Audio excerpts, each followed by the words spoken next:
Assalamualaikum warahmatullahi wabarakatuh. Halo semuanya, perkenalkan nama saya Ramariana.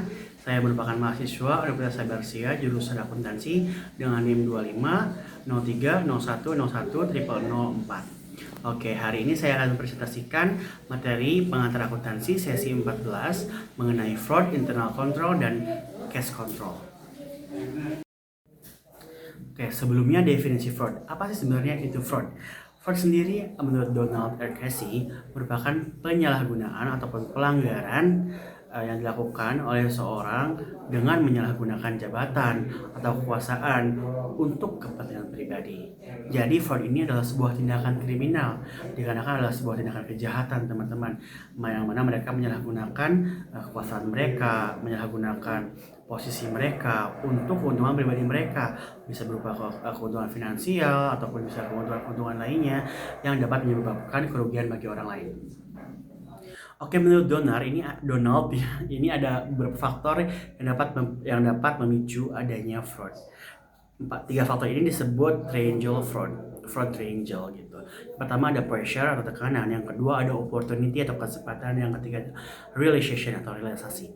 Jadi untuk pressure ini seorang itu biasanya akan mendapatkan pressure secara finansial, secara mentality, secara physical gitu. Pasti ketika orang mendapatkan pressure, ada namanya defense mechanism untuk mereka meringankan pressure tersebut. Biasanya di fraud ini ada pressure finansial yang membuat mereka harus menutupi pressure ini dengan cara melakukan fraud, dengan cara menggunakan uang atau harta yang bukan milik mereka gitu. Salah satunya. Selanjutnya adalah dampak fraud. Fraud ini pasti akan berdampak negatif gitu ya, tidak akan mungkin sebuah fraud berdampak positif. Positifnya mungkin hanya menjadi sebuah pembelajaran ya untuk perusahaan-perusahaan atau untuk bisnis agar bisa memperketat sebuah keamanan untuk mereka. Tapi untuk dampak negatifnya ada banyak. Contohnya ada 4 dampak yang saya tulis di sini. Pertama, merugikan finansial. Jelas ya, kalau fraud pasti akan merugikan finansial. Kenapa? Karena kalau biasanya fraud itu kan penyalahgunaan aset ataupun uang ataupun kas dan segala macam itu. Nah, penyalahgunaan aset ini akan merugikan finansial dari perusahaan tersebut. Karena kalau asetnya berkurang, pasti finansialnya akan berkurang gitu. Selanjutnya adalah turunnya kepercayaan dan kerusakan reputasi. Ketika sebuah fraud ini terjadi, maka nama baik perusahaan pasti akan berkurang, di mana perusahaan tersebut akan tercap sebagai perusahaan yang kurang dalam segi keamanan atau internal kontrolnya. Selanjutnya masalah hukum. Jelas ya, kalau misalnya fraud terjadi, kita akan kebanyakan pasti akan ke jalur hukum gitu, dikarenakan fraud ini adalah sebuah pelanggaran atau sebuah kriminal, sehingga pasti akan terjerat hukum ataupun akan berlanjut ke masalah hukum yang berarti akan menguras tenaga, energi, dan juga tentunya harta ya. Nah, tadi kita sudah membahas fraud. Nah, salah satu hal yang bisa kita lakukan untuk mitigasi risiko terjadinya fraud ini adalah internal control. Sebenarnya apa sih internal control ini? Nah, definisinya itu menurut Ahrens, Elder, dan Beasley, internal control itu adalah kebijakan dan prosedur yang dirancang untuk memberikan keyakinan memadai bahwa tujuan organisasi akan tercapai. Jadi ini adalah sebuah kebijakan, regulasi gitu ya, yang dibuat oleh manajemen ataupun dibuat oleh bisnis untuk mencapai tujuan dari bisnis tersebut gitu. Nah, apa sih sebenarnya tujuan dari internal control? Jelas ya, tujuan dari internal control adalah menjaga apa? Itu menjaga atau melindungi aset, menjamin keandalan informasi, keandalan informasi gitu ya, kemudian meningkatkan efisiensi operasional dan juga memastikan kepatuhan aturan. Jelas ya, ini tujuan dari internal control. Jelas untuk melindungi aset atau menjaga aset, karena ditakutkan akan terjadinya fraud dan segala macam, maka harus dilindungi dengan cara internal control. Menjamin keandalan informasi pun harus terus terupdate, sehingga internal control ataupun regulasi ini sangat penting. Kemudian juga meningkatkan efisiensi operasional dan juga memastikan kepatuhan aturan. Semuanya adalah tujuan dari international control. Oke, prinsip-prinsip internal control. Yang pertama ada manajemen tanggung jawab. SDM harus terus training atau terus bekali bagaimana tanggung jawab yang baik. Karena untuk menghindari adanya fraud dan untuk melakukan internal control yang baik, jelas SDM-nya harus memiliki tanggung jawab yang tinggi. Kemudian selanjutnya adalah pemisahan tugas. Tugas-tugas tidak boleh disamakan. Tugas harus dipisahkan per divisi ataupun per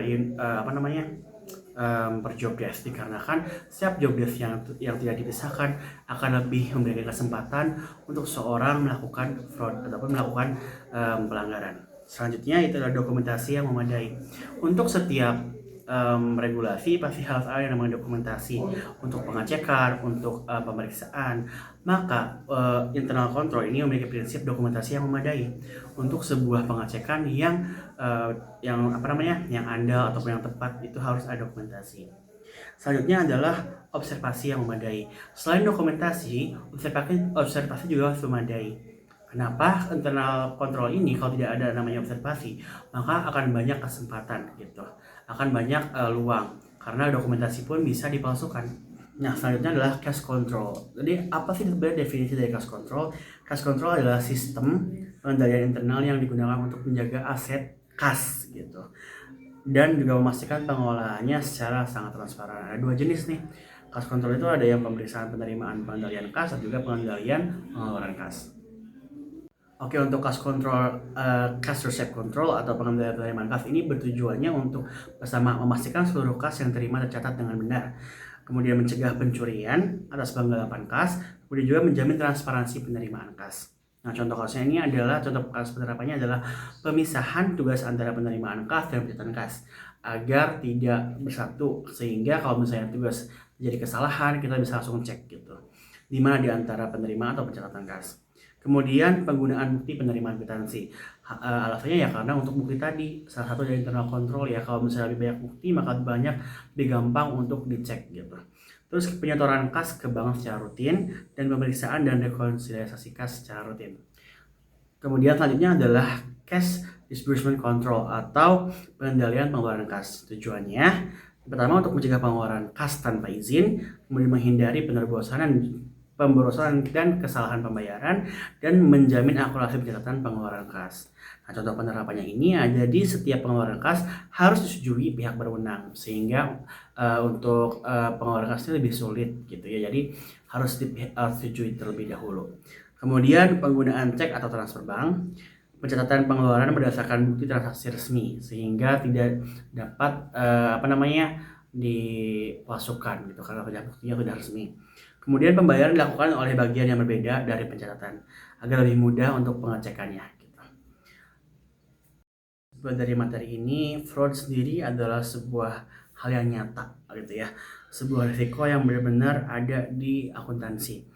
Nah, terutama untuk pengolahan kas tersendiri ini gitu, sehingga perlu pengolahan internal control yang efektif dan juga yang efisien untuk mencegah terjadinya fraud ini. Dan juga untuk menjaga keamanan aset dan juga keamanan laporan keuangan gitu. Dengan pengendalian yang baik, organisasi dapat mengurangi resiko terjadinya fraud ini gitu. Mungkin itu saja yang bisa saya sampaikan untuk presentasi kali ini. Saya harap presentasi ini bisa bermanfaat bagi saya umumnya dan juga bagi siapapun yang melihat presentasi tersebut. Saya ucapkan terima kasih banyak. Wassalamualaikum warahmatullahi wabarakatuh.